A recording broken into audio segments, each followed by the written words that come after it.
In these uncertain times of the coronavirus pandemic, there's one thing, honestly, there's a lot of things for sure, but this one regarding money, the toll it has taken on the state budget, it's not good. Political reporter Jack Fink took some time to speak with the Texas Comptroller today, who says despite the impact, the state will be able to live up to its commitments to fund public schools. From stores to restaurants, travel, and the energy sectors, North Texas residents know all too well that very little of our economy has been spared by the COVID-19 pandemic. It's also impacting the state budget, and Texas Comptroller Glenn Hager says it's hard to know how soon we will rebound. You know, every revenue estimate has clouds of uncertainty, but this one has greater uncertainty than any before just because there are so many unknowns with COVID-19.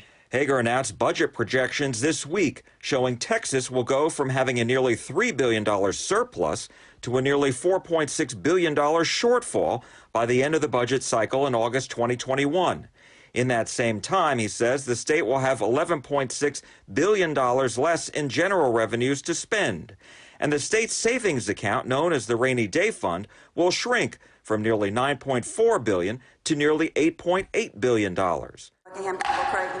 Last year, the state legislature committed to spending billions of dollars more on public schools and relying less on property taxes. Hager says despite the gloomy news, the state has the money to fulfill that promise. But I do know that legislative leadership and most of the members that I talk to, they're very committed to maintaining the public education commitments that they made last legislative session. Not included in the state's budget projections are the cuts Governor Greg Abbott and legislative leaders directed state agencies to make. Hager says those amount to more than $1 billion in savings.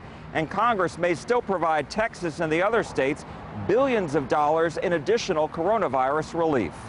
Jack Fink, CBS 11 News.